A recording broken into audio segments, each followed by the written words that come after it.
So this is what the underfloor heating looks like. The UK warm floor solution. It's this interesting flexible rubber silicon element, polymer it actually is, and it's got positive and minus cables down the side, but actually there's no cables at all in the mat. It just heats up from the 24 volt circuit. So I'm going to run these in serial. That's the shower room over there, so I'm going to have a heated shower room floor, and I've even got some spare here. So when I've built the raised floor at the front here and the loader seat and across to the side here, I'll put that spare underneath the wooden raised floor.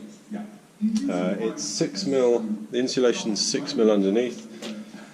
The fabric itself is only 1.2mm, so I've got 2 sheets of 3.6mm ply to cut up to have on either side all around these runs, and then on top I'm just going to put the 12mm, spare 12mm, it's not 15mm, it's 12mm, spare 12mm ply on top of that. So yeah, I need to wire it all up first. I need to order my 12 to 24 volt inverter and get my batteries in.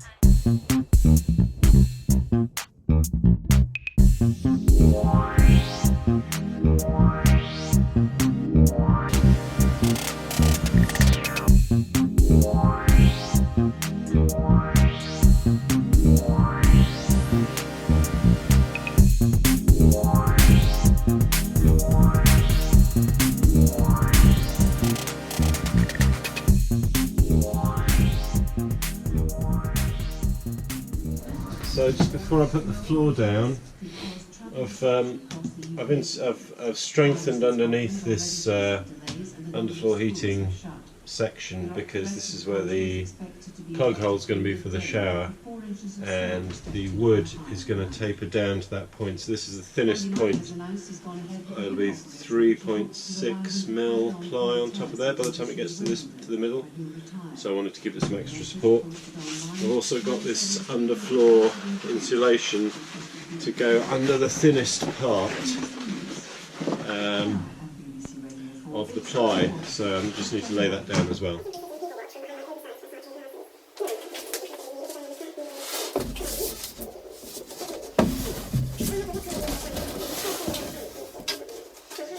So I'm just planning out the shower floor. This is the shower room here, and what I've got to do is, I want the floor to be slightly sloped to the drain point, which will be here, only in a V shape, so from that side to the middle and from this side to the middle.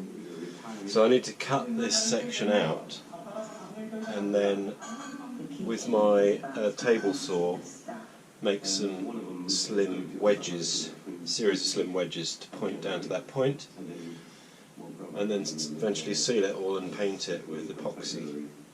But I'm just figuring out the overall dimensions of the shower room for the first time. I mean, I know I've got it in 3D, but it's different when you can actually stand up in it. And from the front wall, figuring out the door aperture, and then how once it's open, I've got this crazy idea to build a trifold opening door. So it'll actually create a little extra space for you inside the shower room.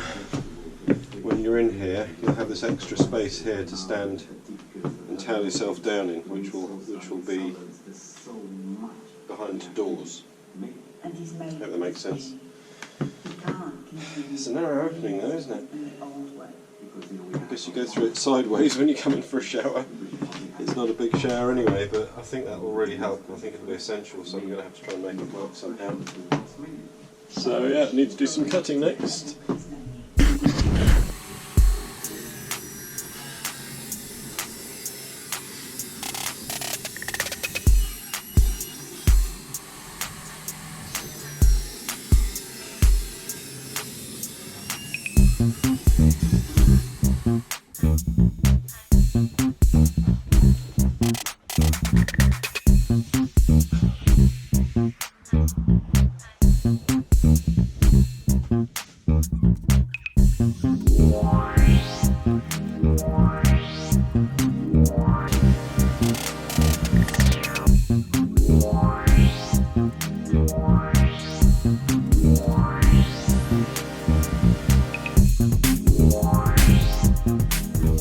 been building up this front lounge floor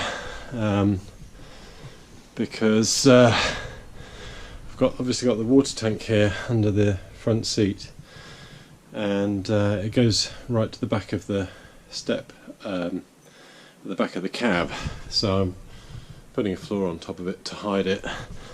I've also got some underfloor heating under here as well, which will be nice for Lola in the morning because Lola's bed goes across the top.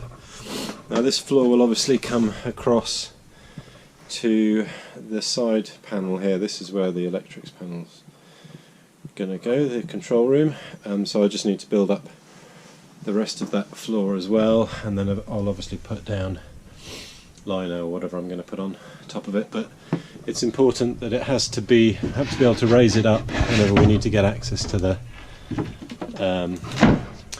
bonnet, because obviously if we need to work on the engine, it's under there. So both this panel and that panel will need to be removable at all times. This one will remain more fixed. I might put a hatch in there. I think the water pump's going to be under here, and possibly the 12 to 24 volt inverter, but that remains to be seen.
So I've been using this Bradite floor paint to paint what I'm referring to as the garage in the back here under the back bed, and I really like it. It's a PU polyurethane paint. You thin it and use it as a primer coat, and then you put 2 coats of the polyurethane, the top coat, the same paint on top. And actually I like it so much that I think I'm probably going to use it for the furniture panels when I get around to painting them, because it's really durable. It's what they call semi-gloss, very nice finish, and it comes in any rail colour.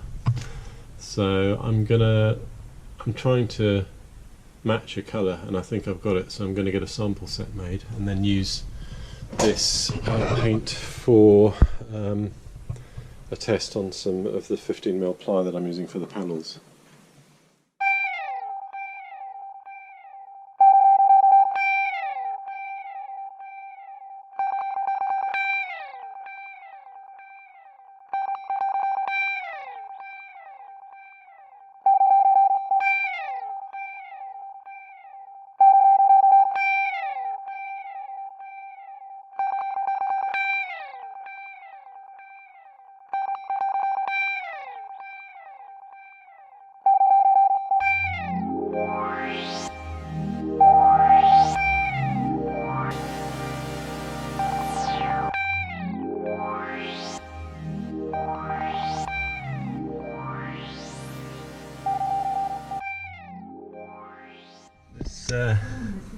This T-slot aluminium profile is great stuff, very easy to use, very easy to cut actually with my miter saw, which is quite a relief, and just as well because I found that despite all my measurements I'm still having to cut down some of the lengths to fit.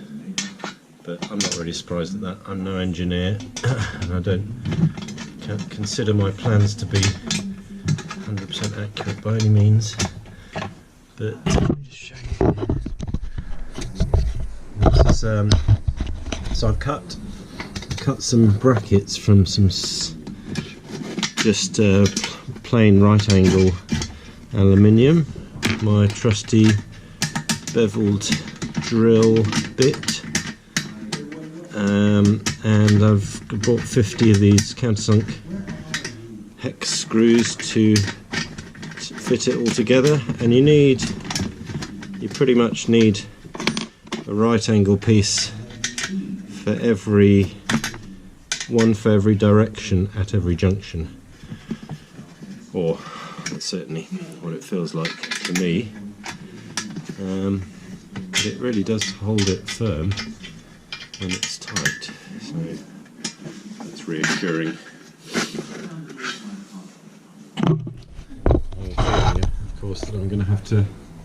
I have a feeling, of course, that I'm going to have to redo some of these bits again, but I need to test fit everything to see that everything fits in around it. You know, to make sure the cushions are the right height on the back of the sofa seats and all that kind of business.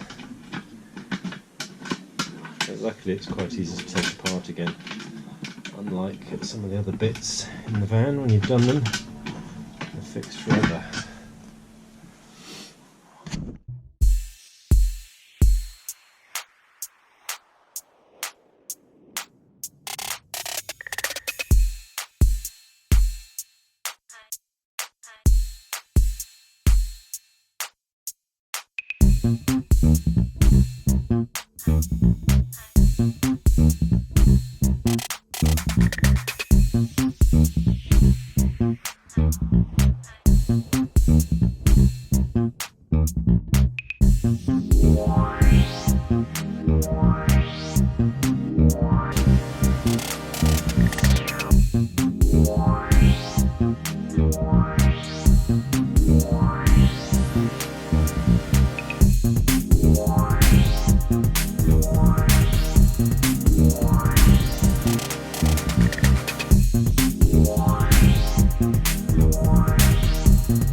So I started the headlining back here. This is obviously quite low for me, the ceiling. It's part of the ceiling now. Now the floor's raised and the ceiling's lowered. So I wanted to have a cushion, and it's a kind of fake suede trim, and it's bonded with a special contact adhesive. I just need to cut out the aperture for the skylight still, but and it's stapled around the outside where the frame's going to be, but it's nice, soft and easy wipe covering, so that's gone on really well, and I've done the same at the front there, as you've seen.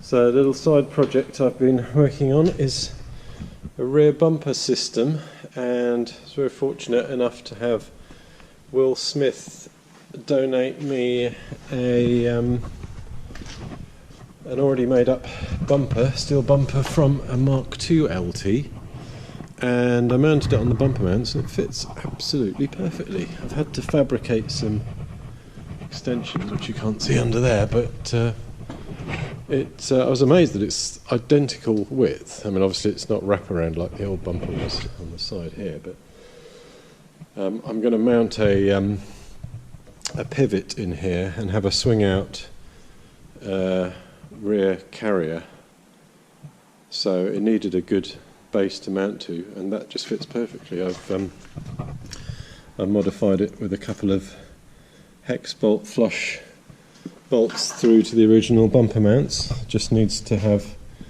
some nuts welded through on the underside, but I really like that.